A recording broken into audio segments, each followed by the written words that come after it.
Hi, everyone. Welcome to another episode of Touchpoints by AI Media Group. Today, we're sitting down with our Director of Media Strategy, Nell Natkanski. Got it right. So welcome. And why don't you do the honors and introduce Touchpoints to the audience again? Sure. So I'm actually a behind-the-scenes person here at AI and for the podcast. I'm one of the directors of media strategy. I've been here for about 4 years now. I work with Josh. He is my boss. Hello, Josh. So yeah, I mean, getting back into it, I see the strategies you propose to your clients on a regular basis, and they're pointed, they're thoughtful, they're led through an audience-first approach, but it's never the same mix of channels and tactics. Even some that might have the same budget, we're always, and you in particular, are always thinking about a much more focused approach based on where the audience is and how effectively we can reach them while accomplishing all of the client's different goals and KPIs. So I've put together some questions for you. I think we'll probably spin off and go where the conversation takes us. But the first thing that came to mind when we said we were going to film this with you is my main question, which is how do you ensure that all of our client strategies actually stand out in this super competitive and oftentimes saturated digital ecosystem? Yeah, sure. So I think mainly one thing to understand too is as strategists, I think we always have this approach where we want to put together the most comprehensive strategy across all the different paid tactics, right? At the end of the day, it doesn't matter what we want to do and what we think is right. We also have to listen to the client. I think a lot of it does come from listening. So it doesn't matter how much of my strategy is actually in it. I'm also taking feedback from what I've heard the client wants. And it's not necessarily that it's completely dictated by them, because we're also the point people that can tell the client what works and what doesn't work. But I think there's certain nuances that you need to cover for them so that they at least feel heard. Yeah. I think weirdly strategy is a role that's this faux account director title, not title, but role in the sense of digital marketing. But we just do strategy. So it's the combination of both.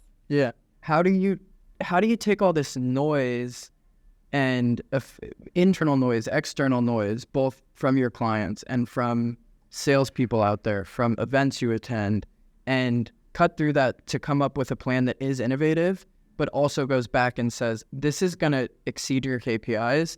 And once we do that, we're going to come back to you with more. How do you always keep them on the hook, understanding what else is out there while still accomplishing their goals? Sure. So I think part of it is we always sit within the data. So we know exactly what channels work. If there's a channel that's adjacent that works the same way that one does, for example, if we know that within the Google ecosystem, search does really well across the board, doesn't matter what type of campaign, we know we can extend that to PMAX. There's certain things that we can build off of. Mm-hmm. I think where it gets interesting is if we know there's this new shiny product that promises that specific KPI or that goal, then we can slowly introduce that to hey, this might be a little bit out there, but consider it when you're also considering this product that you might be already familiar with, or that instead of just dumping money into something we already know, why don't you branch out and go towards something new? Yeah, so you actually made me think of a couple things. One is back to our first episode with Sergio, right, where we talked about always mapping things back to revenue or to leads. And obviously you live that world and you breathe it. So it almost sounds like in a lot of ways, and I see this on a day-to-day, we build up from the bottom for certain clients that might not have the appetite to test big new splashy upper funnel moves. Right. But you used this great example, which is PMAX, which was the sexy new toy at one point. And that has become a tried and true tactic that is now a must buy for all of our clients. Right. So talk a little bit more about PMAX and how you almost use that as an example for the approach that you take when you test, you analyze, and then you scale with these new tactics. Sure. So I think also to preface and to make it very clear that a lot of our clients are revenue and ROAS driven, right? Yeah. Because we do have a subset of clients that do want that flashy upper funnel tactic that the KPIs are kind of murky and they're not not real, but they're harder to work against, right? Yeah. When you have very specific demands from clients about ROAS, because it affects their business at the end of the day, you have to meet their numbers because they're answering to somebody else who's meeting numbers. PMAX was a great thing that happened and I think disrupted a lot of media buys in the sense that PMAX was this black box. You didn't know happened with it, you had a few clients that kind of started testing it out, and it worked really well because it was such an objective-based tactic where it took all of the ecosystem of Google and it kind of used the algorithm that it was already had so much data to kind of branch out and do what it's supposed to do. If you let the algorithm work, it's going to work eventually, right? Yeah. Maybe not for all clients because there's a few that like just don't work well with, but that's usually because those clients don't have a lot of upper funnel awareness or demand or anything like that. Yeah. So PMAX, when I remember it started, like there was like a one-sheeter that came out and that was it. Yep. No insights into reporting, none of that. So as like a strategist, when the main KPI is ROAS or goal and then followed up by reporting, it's like, how do we convince the client that this works, right? Like, how do we get them on board? So we tell them, this is what you need asset-wise. It has to be of this and this quality for this to actually work. These headlines, and then what is your specific goal? And then you slowly start scaling that budget up because you can work with PMAX at any level, but it's like, where is that diminishing return for that product? No, it's interesting that you say that too, because the same way that we are phasing out our testing, then analyzing the reports from those tests, and then deciding whether or not we scale something, PMAX is like the perfect example. And it's actually what we're seeing right now with Netflix, right? It's a new ad product. Same as PMAX, it's a black box, and you want more audience insights. You want more reporting, but you have to push on the vendors to give that to you, all the while pushing on your clients to say, hey, there's a gap between what we know and what we don't right now, but trust us to help push our publishers to get there and trust us to make sure this tactic works for you. And I think trust is a big part of it because I think there's a lot of people that come from a very conservative approach where they're like, well, it doesn't have everything we need. No, but it will, right? The more people that buy into it, we've seen it with TikTok, we've seen it with Performance Max. Like these campaigns are now so robust that you can get all the reporting you need, like all the different targeting, all the implementation, all the, bells and whistles or whatever you want to call it. They eventually get to that point. So trust and then see if it works. If it doesn't, you pull back into something that you already know works. Right. And that's another great point. Like there's a lot of talk in the industry about, shifting to algorithm-based buys, leaning on AI to do the work that your media buyers would normally do. Yeah. Which personally, maybe I'm biased because I've always been a media buyer, but to me, you're putting a lot of trust in big tech. Yep. You're putting a lot of trust in their products to work, and you're taking away a lot of the control that a great media buyer would have over something.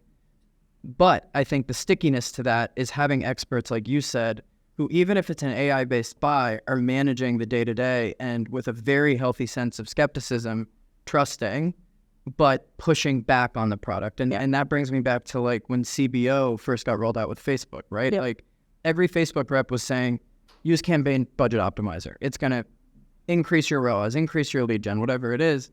Well, at Dentsu, when I was there, what we said is, great, Facebook, you got this great new tool. We're not going to lean all the way into it. We're going to put minimums on the ad sets within CBO. We took back control from the algorithm to push spend to retargeting, push spend to mid-funnel audiences that would have been overshined by lookalike or interest in that. Yep. So I do think like what you're saying is perfect from the standpoint of we test, we analyze, scale, but we do it all with a really healthy sense of skepticism because we are the experts. Yeah. I think also time, right? Like I think a lot of people, when they think of a test, they think a week. Yeah. It's like the algorithm hasn't even had a chance to really dive deep and figure out if this is going to work for your company or not, or for the campaign or whatever you're running it for. So I think a lot of people, when they say test, they want to see results within a week or two. Mind you, like have a full readout on something, it really will take up to a month, right? Right. Like full spend, whatever, have all the insights and learnings, see where the campaign actually took a turn. From that perspective, you can then take it to the next month and say, okay, yeah, we did see these results, but if we take it into the next month, what can we fine tune and make this even more robust and better? Yeah. So when you think about testing cross-channel, right? Yeah. There's no one size fits all answer to this, but what's your minimum time frame to run a clean, maybe not clean, but accurate test with actionable learnings? Sure. So for those very impatient folks that might be listening to this, it also depends on the tactic you're running. Yeah. Programmatic is completely different than a social buy on Meta or Google. for programmatic specifically, I would say a month is needed at minimum to really get a full readout. Yeah. I just spoke with our head of insights, and she pushed back really hard on me to always fight for 45 days for programmatic. Yeah. I think that's valid, right? Yep. But how do you balance that with, well, but we have 18 new creative units that we want to push out to this tactic? Again, I don't think anyone can truly answer this, but we have to treat everything like it's its own beast. Yeah. And like you said, I thought it was the smartest thing I've heard all day, is you have to listen to your client's goals and then approach each conversation accordingly. Because at the end of the day, we have to make our clients look great and feel even better. And trust you. and trusted and supported. Yeah. And then I think that also takes time. So I think those are the main things, right? Like, how do you build that trust with your client so that they feel like, A, you're bringing something worthwhile to the table, you're understanding them, and you're educating them. Because I think a lot of the times, like, our clients are here with us because they do not have the time to be in the weeds like we are, to be on top of all the digital marketing news, on top of like everything that we've seen across our other clients. Like, they just don't have that time. So how can we ensure that they're covered in that region is really important. Yeah. Well, hopefully they listen to this. I think that you and you know, the rest of our strategy team do a great job communicating this to clients, though, and I'm sure that any of them that are listening say, yeah, I do trust them. Yeah. But, you know, on top of that, like, we have to balance our own excitement with what we think will work. For me, it's like, okay, I saw these great results on Netflix with one client.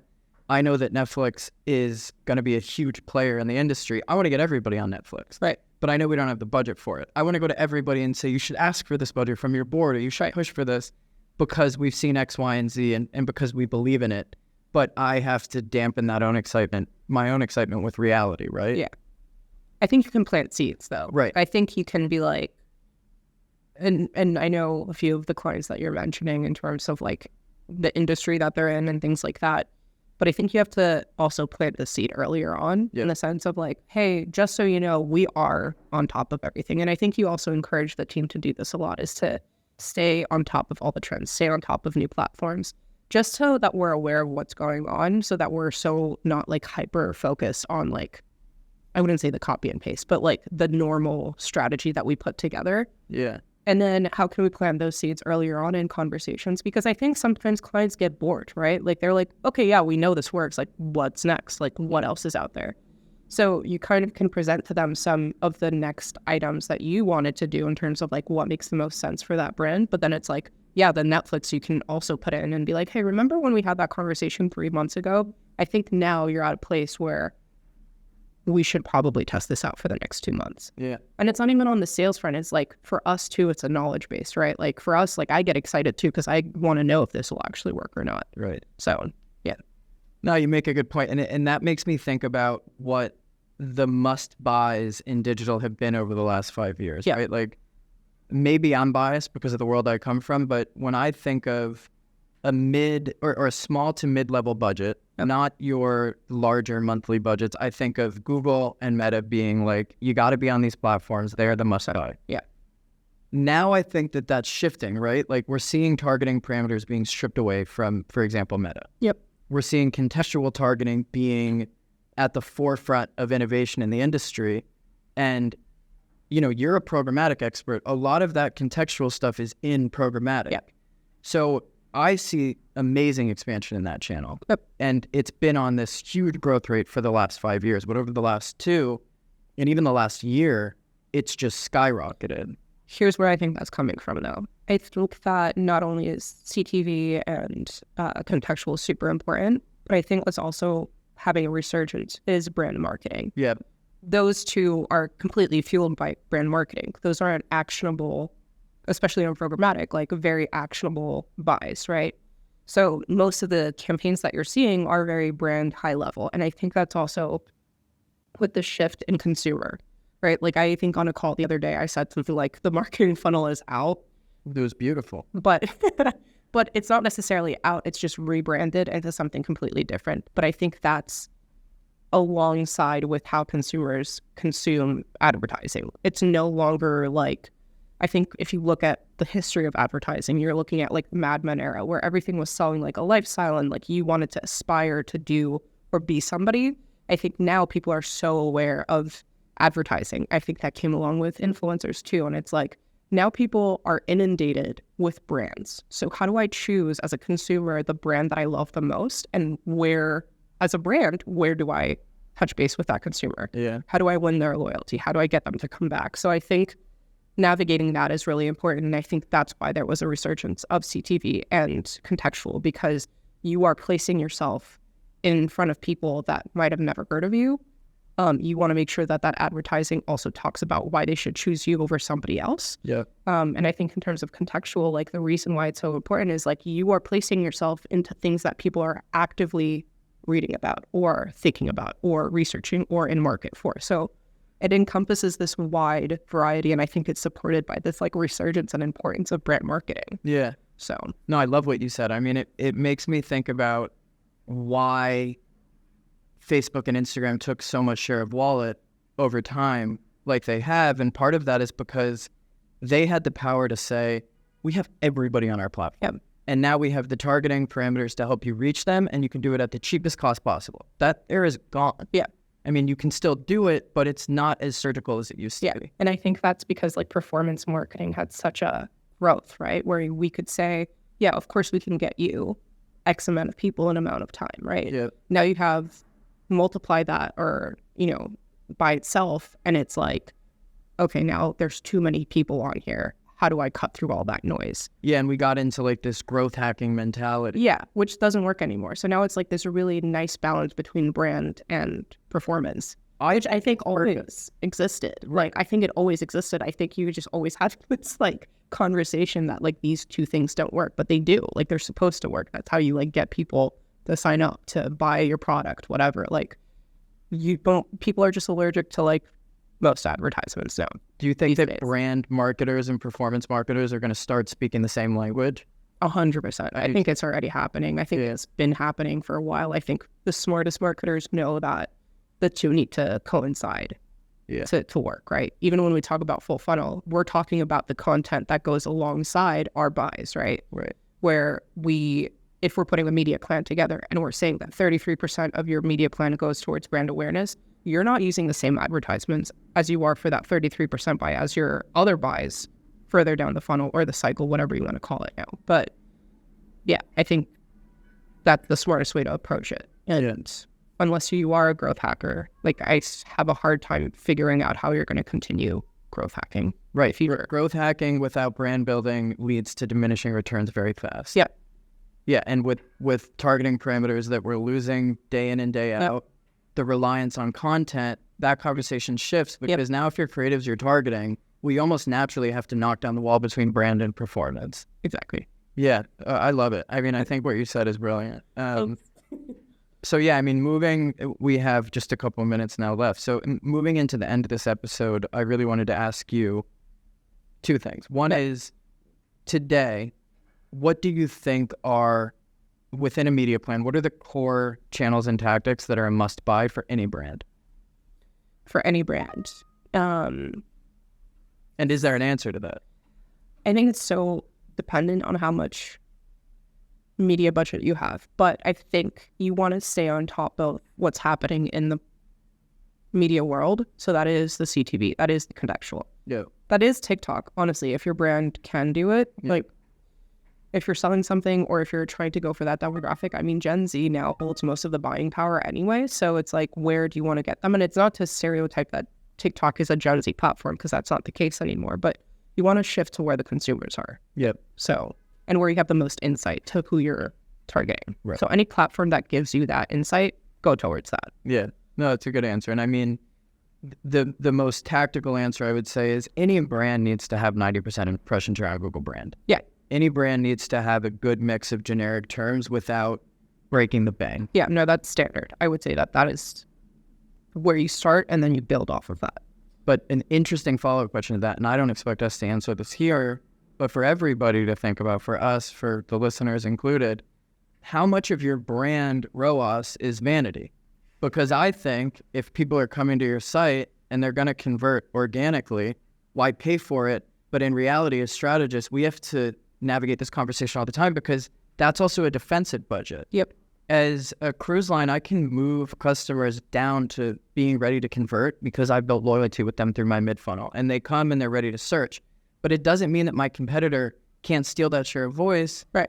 because they might not be loyal to my brand. They might just be loyal to the idea I sold them. Well, exactly. Like brand loyalty is constantly up for grabs. Yeah. So if it takes me, and I think also it goes back to like that immediate gratification that people have on internet nowadays. I don't want to scroll to the bottom of your feed, especially if you like don't have great SEO.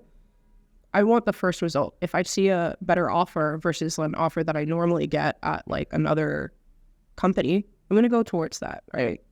So I think people are a little bit more savvier and they want that instant gratification. So I think it is always important to have it. And you can also do so much with brand search, like in terms of the types of campaigns that you set up. There's so many extensions you can utilize that review. Right. So, yeah. Yeah, even small things, right? Like one thing we did for a client we work on together is we said, let's break out your brand search campaigns between a retargeting list and a list of people who haven't purchased from you before. We can diversify the copy so they don't see the same thing. That's small, but it helps. Yeah, and you can also exclude audiences. Like there's so much that you can do to make sure that you're not hitting the same person too. Right. Like if you know you have a customer base and you don't want them converting on your organic because you have other things in mind or campaigns that are set up to make sure that they have that loyalty. Maybe they're just calling to cancel something, or maybe they're calling just to check up on something. You can exclude those customers. There's so many tools now that there's no excuse not to do that. Like, there's so many safe faults or whatever they call it. Yeah. Okay. So honestly, we talk all day, but I could talk to you about this for this podcast for hours. Yeah. We're going to run out of time. Right. So comment if you want Nell to come back, because I think everyone would benefit from more from Nell, like I do every day. But I'm going to pick one last question for you to answer before we leave. Okay.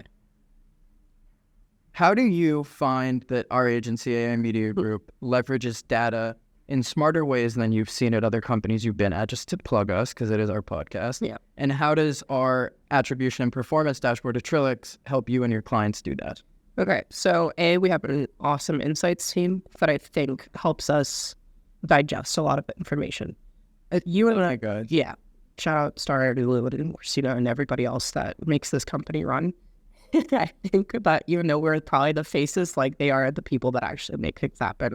There's a lot of those folks. Yeah. So I think in terms of, because when I think of data, I think of like people, right? But I think what you're asking me actually is like, okay, we have this one platform that we use and that we kind of swear by. And I think we've not necessarily drinking the Kool-Aid, but we've seen it work. And I've seen use cases where we can ask that client that doesn't believe in brand awareness to believe in brand awareness. Why?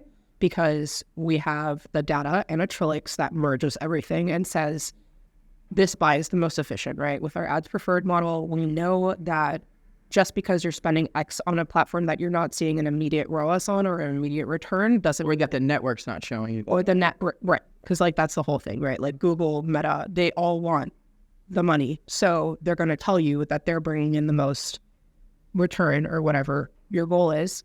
With a Trillix, like you're actually able to see what's actually happening, right? So are you missing out on that data in terms of where you're touching people, right? In terms of all the touch points that we had, touch points. Yeah, no, I think it's a good answer. But I think Sergio's answer in episode 1, like if you all go back and listen to that, it paints even more of a picture of how we view it from a high level. Correct. And how we optimize regularly. Yeah.